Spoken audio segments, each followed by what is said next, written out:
Good morning, good afternoon, good evening from wherever you are. Thank you so much for tuning in to my channel once again. For return viewers, welcome back. For new viewers, welcome home. My name is Dennis Akoyo Alitsi, and in this specific channel, we do a deep dive on matters finance, management, and experience working from home. So today I'm tackling rather an exciting topic, and the topic is something which I know most of you really jangle about. Should I save or should I invest? Or rather, what is the difference between saving and investment? There is a very, very clear line when we are looking at savings or investments. So that is exactly what we are going to have a glimpse about. There are just some key pointers which I'm going to have. We are first going to look at what is savings, what is investments. Then we're also going to do a deep dive on what should we choose or what should you consider or factors that you should consider when you are looking at investments or savings. So, first of all, let us look at the definition of savings. And the definition of saving is quite simple. It's just taking a percentage of your income or revenue generated and putting it aside, either saving it for a short-term goal or putting it aside for emergency fund. So let's say you're earning, let's say 50,000, and you have decided that today I'm going to take 10% of that and put it aside for whatever reason you may be having. So we will consider that 10% as your savings. Now, one thing in one benefit of savings, actually, we are going to look at around three. Three benefits of savings. The first one is that low risk approach. When you're putting money into the savings account or the savings tool that you might be using, let's say you're putting money into a fixed deposit account, you are guaranteed that your money will sit there for that entire period. And as it sits there, you will earn very, very little interest, yes, but the risk is not much. Okay, so yes, you will earn little interest or low interest, but you are guaranteed that your money will be there. So low risk approach is one of the key benefits of savings. Then security and accessibility. And I believe here is how accessible is your money. Because at times you put your money somewhere and you're told you can't access this money for 6 months or even 12 months. You can't access your money for even 5 years. Now, when we talk about security and accessibility, and remember, I talked about short-term goals. I talked about your saving because of something that you want to do in a short period of time. So savings will be much more proper for you because it is accessible, easily accessible. Then another thing is when we are looking at how easy you can access your money, we should also consider that you have, let's say, sudden expenses which you need to incur. And this will also bring us to the fact that sometimes savings should be put aside in case of a rainy day. I remember my dad used to tell me, Dennis, in everything that you do, always prioritize saving because of a rainy day. And in simple terms, is that you need to have some money somewhere where you can access it within the shortest time possible in case you need an emergency fund.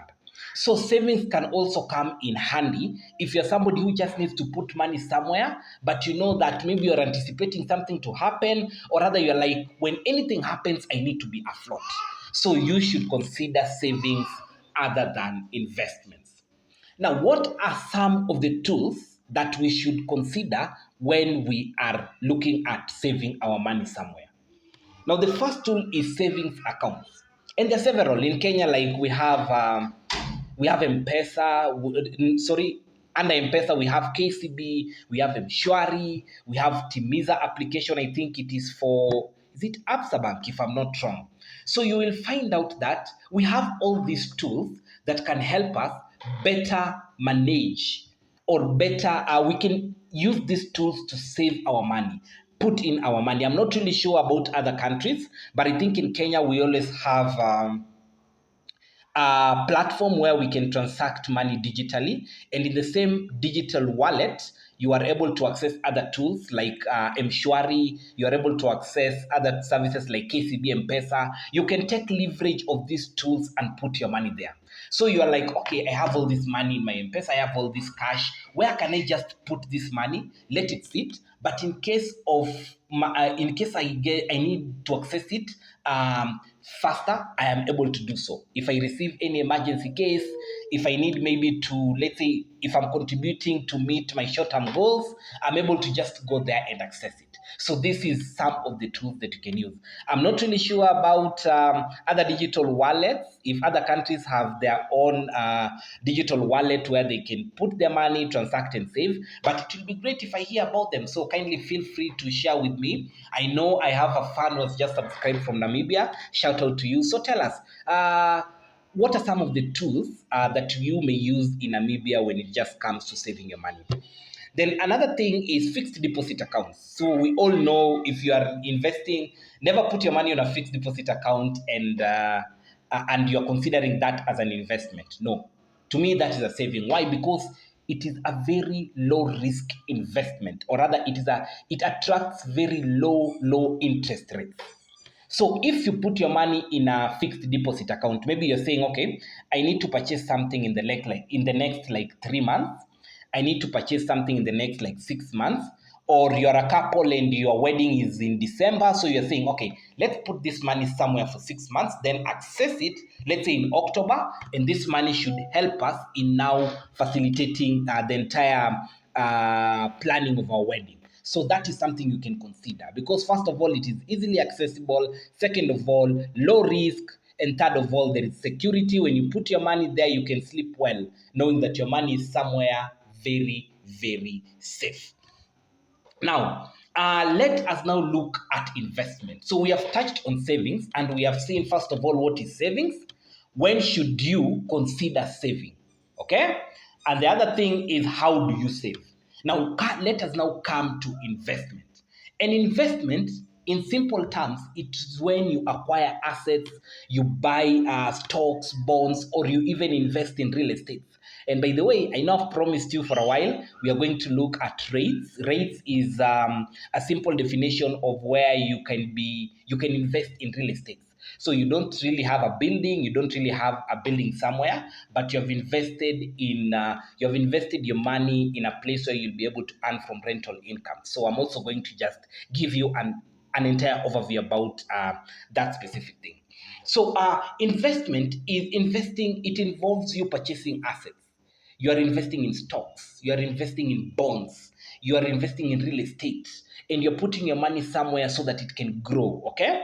So if you are investing, you're somebody who wants to put your money somewhere where it can work for itself in a long-term period of time, then you should consider investing. I don't imagine you can put your money on a fixed deposit account for a period of 10 years. No, that is a very long period of time. You'd rather take that money, then go and invest it somewhere. Either buy bonds, purchase stocks, invest it in real estate, put it maybe even in a money market fund account. And for these specific investments, people who invest in this people who should consider investments are those people who are looking for a long-term thing. That is number one. Maybe you are investing, or rather you are contributing towards your pension, your retirement. So you are somebody who needs to consider these long-term investments. Now, benefits of investments as compared to savings: high returns. Remember, I told you, if you put your money on a fixed deposit account, you're working with a 3% interest per annum. But if you take the same money and put it, let's say, in a money market fund account, you're looking at 10 to 15% interest rates per annum. Do your math.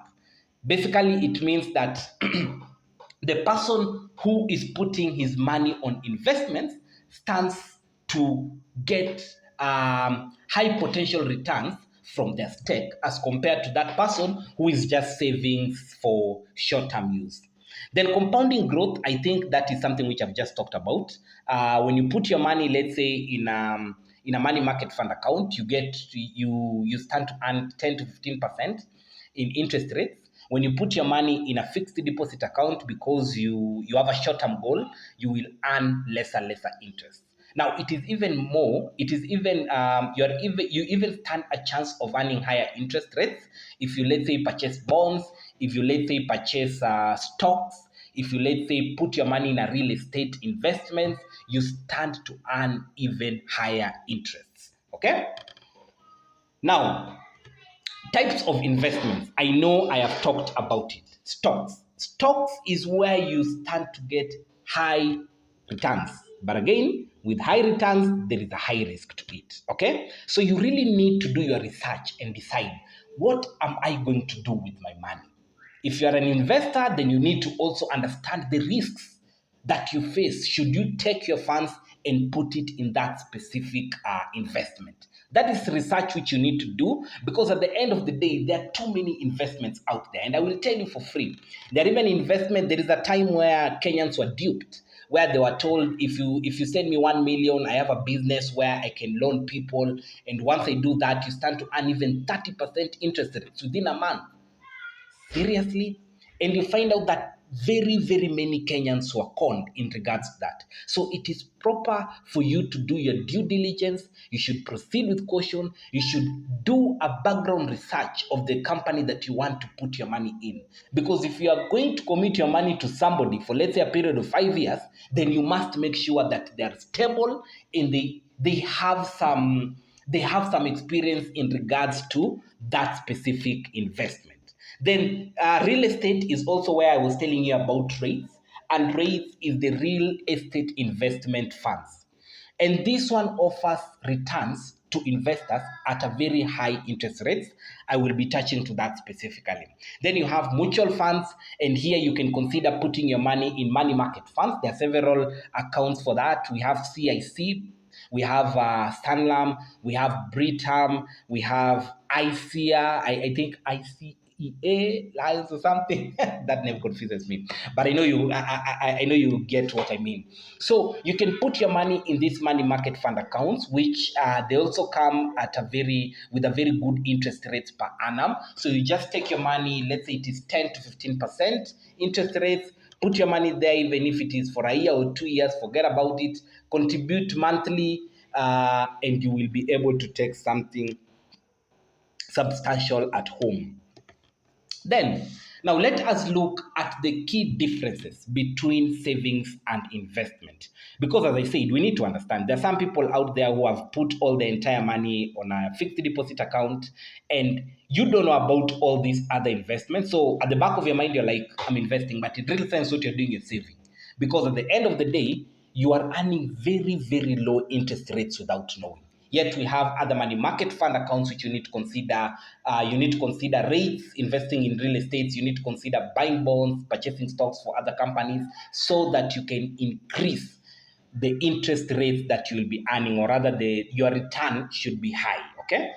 So the levels are also risk levels for both savings and investments are quite clear. When you're saving, low risks. When you're investing, high risk. And as I said, low risk, low return, high risk, high return. Then investing. You're also supposed to consider that what is your long-term goal with the funds that you have. So if your long-term goal is maybe I need this money to work for me, so I just don't want to give this money to the bank, then I sit down there, I need this money to work for me, then you should consider putting your money at a high risk investment. And that is, in fact, money market fund is a low risk investment. Personally, I have several money market fund accounts, and I can attest that they are a very low risk investments. You sit down, you wake up in the morning, or rather every end month, and you receive bank statements telling you, hey, you have earned this interest, and you just smile all the way knowing that your money is working for you. So I think that is a very good investment that you need to look at. Then time horizon. Remember, saving is ideally for short-term goals, or rather for emergency cases. So if you have money somewhere and you have an emergency, you can simply walk in, access your money, and pay whatever you're supposed to pay or purchase. Now, if you're planning maybe to purchase a TV in the next 3 months, you can do savings other than investment. If you're maybe working towards some specific goal, maybe you want to have a wedding ceremony, then you say, and the wedding ceremony is in the next like 5 months, I'll advise you maybe to save other than investing. Okay. So the time factor is also very key when you're considering where you're supposed to put your money. Should I really invest, or should I just save what I have? Then another thing is returns and growth. I think I've touched on that extensively, where I've said in savings, the returns are way, way too low, but in investing, the returns are higher. You cannot compare the two. So that is also a very key difference. Now, when are you supposed to prioritize savings over investments? Emergency fund. I think that one I've talked about it extensively, where you're supposed to consider what in case of an emergency. Because you see, in case of an emergency, you cannot go and the money you invested in you cannot access it quickly. So for you to have that peace of mind that at least I'm secured and I'm cushioned with the finances that I have, you should consider savings over investment when you're just putting money somewhere in case of an emergency. Then if you're having upcoming expenses, as I said, maybe you want to foot in some bill in the next 2 months, maybe you want to purchase some gadgets in the next short period of time, then you should consider savings other than investments, okay? Now, when to focus on investment is when you have long-term financial goals. Long-term financial goals is retirement funds. So maybe you are young at 30 and you want to contribute towards your retirement fund so that when you retire, you're good because you're cushioned with your financial investments. So that is something you need to work for because when you're 30, you have only 30 years to work. I believe most of the countries, their retirement age is either 60 or 65. So that is enough time for you to contribute towards your retirement fund so that when that time comes, at least you are cushioned. You can enjoy your pension well, you can enjoy your retirement funds well because you have been contributing towards that. Then to outpace inflation, because what investment does, what is inflation? Inflation reduces the purchasing power of everyone. So investment helps maintain and grow the funds or your wealth. Okay? So inflation, the purchasing power reduces due to high inflation, but when you have your investment somewhere, it will help you grow your wealth, but at the same time maintain it. So we should highly consider investment. Now, my personal 2 cents on this matter is we can have a blend of both, a hybrid option, whereby you have your savings aside and you also have your investment aside. Just having one might be really risky for you. If you have investment and you get an emergency, you won't be able to access your funds. But if you have your money there, yes, you are able to access them, but at what cost? It is not bringing anything back. For me, is your money needs to bring something back to you, either monthly or even yearly. It needs to earn something for you. So what you're supposed to do is if you can have a blend of both, save a percentage, invest a percentage, balance them towards the end, I think that would be good. So one thing I would like us to do is when we are considering between savings and investment, let us do a personal self-reflection and clearly ask ourselves, what are our long-term goals? The moment you answer that question, then you will clearly define where you're supposed to put your money. So first of all, define what are your long-term goals, what are your short-term goals, and also save something aside for emergency cases. I will really encourage you to always have an emergency fund. It helps you stay afloat and it even gives you peace of mind because no one knows what might happen. You might need money for emergency, and the comfort of knowing you can simply walk and access your money right away, I think that gives you some level of peace of mind. So I'll encourage people to let's first of all put our long-term goals here. Let us put our short-term goals here, but at the same time also let us save something small for our emergency fund. So with that said and done, I hope this video will help you, my viewer, to determine what investment works for you or where should you really put your money as savings. With that said and done, I want to wish you all the best. Thank you so much for sticking with me to the end of this video and have a good day. Thank you.